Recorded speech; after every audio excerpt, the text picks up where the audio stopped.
I think after we are done with the systems of linear equations packet, which will take about 2 or 3 class periods, I'll try to do a lesson on where you guys can use this in the real world. One way you guys can use this in the real world is if you guys take economics. In economics, there's something called a supply and demand. And when you have a supply and demand, we're trying to look for the intersections of where the supply and demand are equal to each other. But I think we'll just do that afterwards. We got to learn the math first, okay? So let's go ahead and do the notes for number 4. There's actually 2 forms of the lines. We have slope-intercept form, which we've been using ever since quarter 1, really, and ever since maybe your guys' 6th grade, 7th grade class. This was y equals mx plus b, or f of x equals mx plus b. And then I've asked you guys some crazy questions. You know, what does the slope mean? Calculate the slope. Get the y-intercept. What does the y-intercept mean in context? Get your symbolic equation and all of that crazy stuff from lessons ago. Okay, so you have your slope-intercept form. We are also going to deal with standard form today.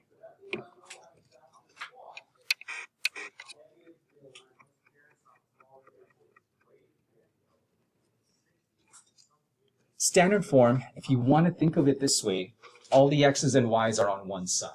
So this is one way to think about it. So standard form, ax plus by is equal to c. All the x's and y's are on the same side.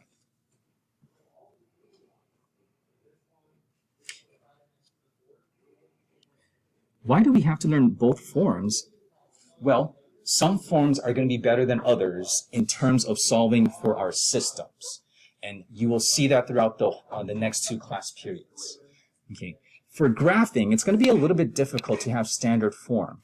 So I'm going to put a small side note over here, and let's do number 5 and 6 after. Okay. So for graphing, which is today's lesson,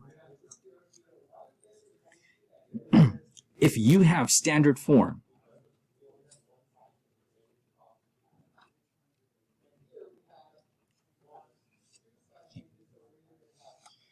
for graphing, if you have standard form, you must solve for y.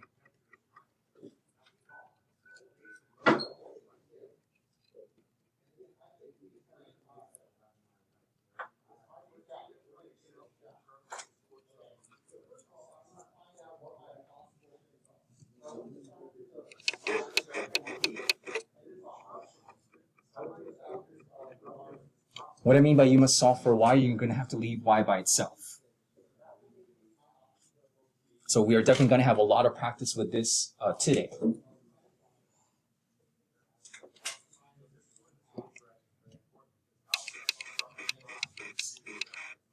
right, what we're going to do next is we'll do 5 fully, we'll do 6 fully, and then we'll do our last mental health break, and then we'll move on to the last portion of the notes. And I think that will be the notes for today. We'll see. Okay. Let's go ahead and do number 5. Both of these equations for number 5, they're not in slope-intercept form. They're not in this form. We want it in slope-intercept form. So if it's in slope-intercept form like number 2, we can get the slope, we can get the y-intercept, and actually graph the line. Right over here, it might be a little bit too difficult. What I'm going to do is, on the top equation, I'm going to work this on the bottom over here. So we're going to have to do some light manipulations to solve for y. And on the second equation here, I'll work on it on the right side, but let's do that a little bit later. Okay.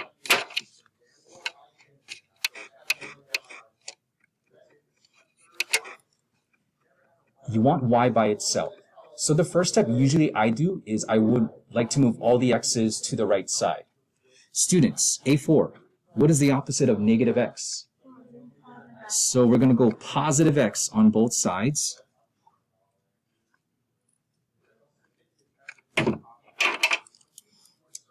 (3y) is equal to A4. I want to ask you guys, could you add these two together? Are they like terms or they're not like terms?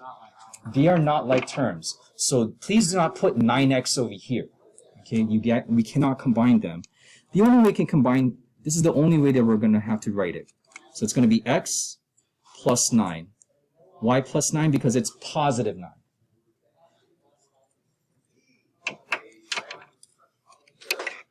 Before I do my last step, I always like to write a number in front of the x. What is the assumed number in front of the x? 1, because there's only one x. I think that's going to be really helpful for you guys when we're doing some of these manipulations. Last step. How do you get rid of this 3 by the y? Yes. So you're going to divide every single term by 3.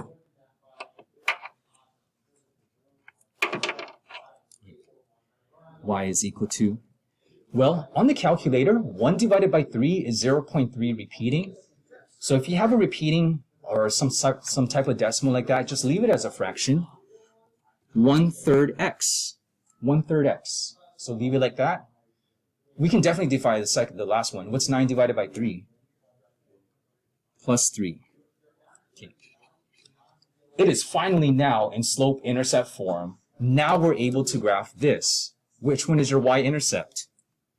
The 3 is your y-intercept. And this is 1/3. So this means after the y-intercept, you go 1 up and 3 to the right. So this is why we have to do some manipulations. Then that way we can actually graph. So let's graph. 3. Okay. And then from the 3, you're going to go 1 up, 3 to the right. We can also go backwards as well.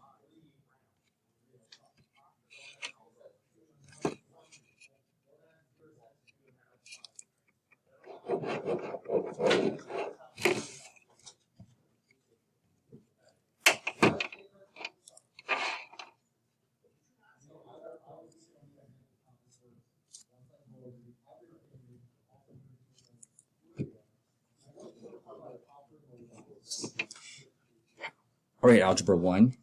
After we're done with this one, we're also going to do the equation on the bottom. So if you have room on the right side, let's go ahead and manipulate this equation on the right side. Negative 6x minus 3y is equal to 12. Okay, and then I'm going to zoom in. Okay. Again, the first step is you want to move all the x's to the right side. So what is the opposite of negative 6x? We're going to positive 6x or plus 6x on both sides. Please be careful. What are you left with on the left side? Is it a 3y or negative 3y? Negative 3y. Because that minus sign is still there, this will now turn into negative 3y. So please be careful of what is left over. Next question for you guys is, can you add the 12 and the 6 and make it into 18x? No. So we're going to write this as 6x plus 12. So there's no combining, because this has an x and this doesn't have an x. Y plus 12, because this is positive 12. Students, you're going to divide everything by what now? Negative 3. Thank you. Negative 3. Whatever you see right next to the y, you're going to divide that. Please be careful with your negatives. What is 6 divided by negative 3? Negative 2x. Good. And what is 12 divided by negative 3? Negative 4. Okay, we definitely can graph this. So your y-intercept is negative 4. And then your slope is negative 2 over 1. What does that mean, negative 2 over 1? 2 down, 1 to the right. Let's graph that. So negative 4, we start here. Oh, we don't even have room to go 2 down, 1 to the right. So what? Or 2 up, 1 to the left. Let's do that.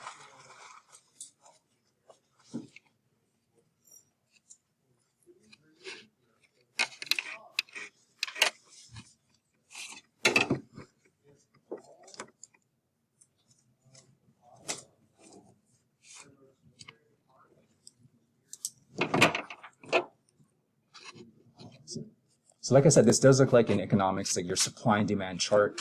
Maybe this is your supply, this is your demand, and this is where your price should be for one of your goods. Well, let me remind myself to do that type of lesson after this section. Anyway,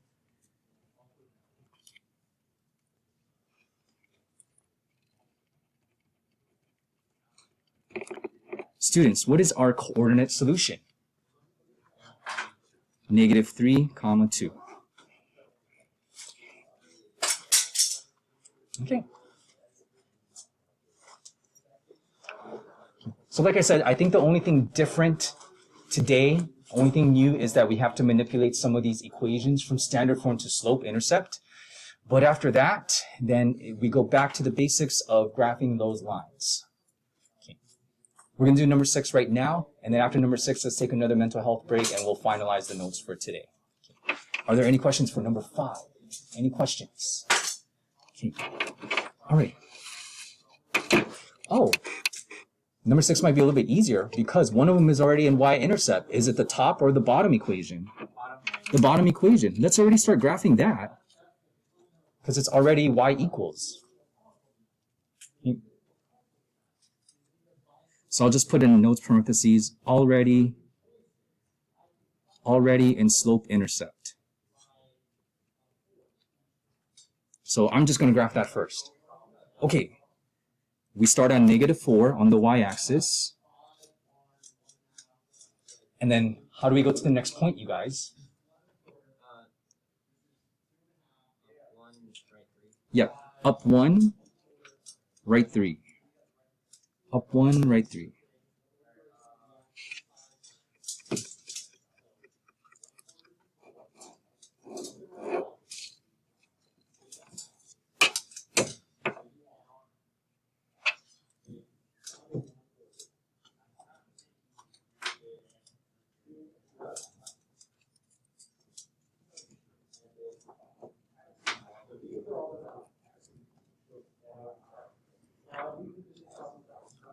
So it's a good thing for number 6, we only have to worry about one equation that we just got to manipulate.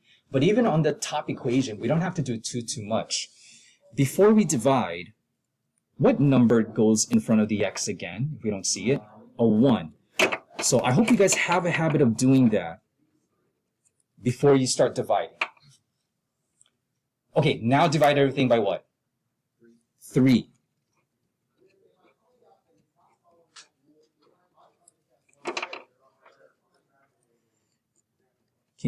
Please be careful, because A1 got a little bit weird. 1 divided by 3, is that 3 or is that 1/3? 1/3. Please be careful. And if you're really not sure, please go ahead and use a calculator. Okay, 1 divided by 3, 1/3. Okay. But how about that one? 9 divided by 3. So that's a 3. Okay. All right, this is your y-intercept. And, oh, it's a good thing we got the same slope, actually. Okay, so we're going to start on 3. And then we're going to go 1 up, 3 to the right.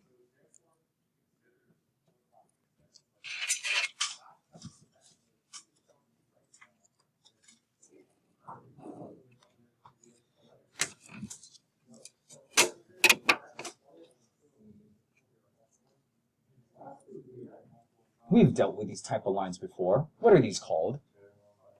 Parallel lines.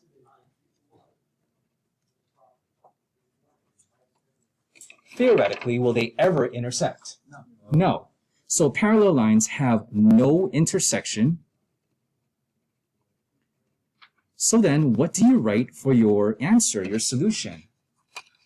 Your answer, your solution is going to be no solution, if that makes sense. That's what you're going to write, because the lines are not going to intersect at all. Unlike number 5, in number 5 there was an intersection. If the lines don't intersect, there's no point to intersect or no point to claim. So you write your solution as no solution. Yes. Yes. Okay, students, let's go ahead and take a 2-minute health break, and then we'll do the last part of the notes today. Okay, so 2 minutes. You guys can do bathroom if you want.